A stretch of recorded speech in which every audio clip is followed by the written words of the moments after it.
لو ملكوش في الحلويات وعايزين تعملوا حاجه حلوه تعالوا نعمل مع بعض كيكه فراوله هشه وطريه جدا كمان ب3 مكونات بس. كمان هنزينها بطريقه سهله جدا جدا. بس قبل ما نبتدي متنسوش تعملوا لايك واشتراك للقناه ويلا نشوف الطريقه مع بعض. هنجيب الكيكه الجاهزه دي وهنحتاج عليها 3 بيضات، نص كوبايه لبن، وكمان نص كوبايه زيت. هنحط ال3 بيضات في طبق ونحط عليهم كمان نقطتين 3 فانيليا كده او كيسين فانيليا، لو مش موجودين مش مهم، هما مش كاتبينها كده كده.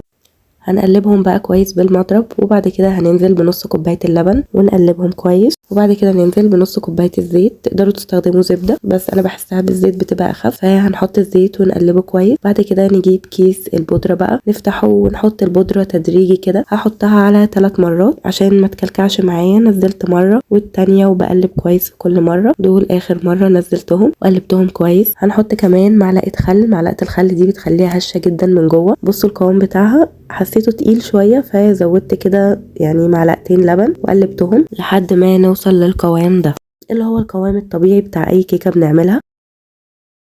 تقدروا بقى تاخدوا خليط الكيكه ده وتحطوه في اي صينيه عندكم لو مش عايزين تعملوها كب كيك، او في اي قالب بتحبوا شكله. انا هعملها في كب كيكس كده بتبقى حلوه وبتفرح الاولاد، وكمان ممكن نبعتها معاهم في اللانش بوكس. فجبت الصينيه وحطيت فيها ورق الكب كيك ده، وحطيت لحد كده 3/4 الورقه بمعلقه الايس كريم. عايزه اقول لكم ان الكميه دي عملت 2 من الصينيه دي، يعني كل صينيه فيها 12 قطعه، عملنا 24 قطعه تقريبا او 22 قطعه، يعني كفت صينيتين فبتكفي كتير قوي. وخلصت الكميه كلها وهدخلهم فرن سخن. ببتدي اسخن الفرن من اول ما اعمل الكيكه، يكون الفرن سخن على 180.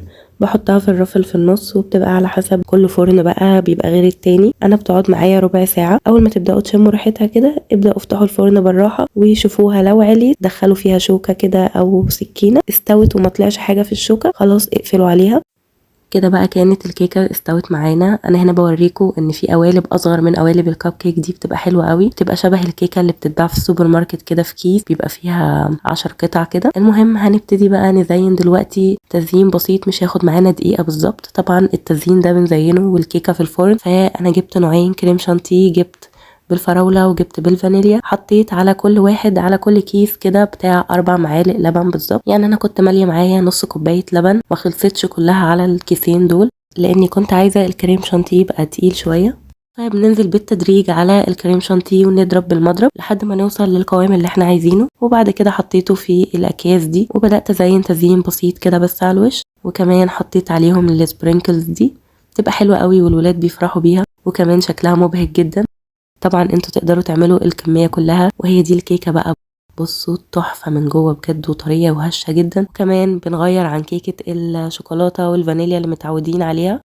بجد انصحكم تجربوها. ولو عجبكم الفيديو متنسوش تعملوا لايك واشتراك في القناه، وكمان تعملوا شير للفيديو لكل الناس اللي عندكم. وبألف هنا عليكم.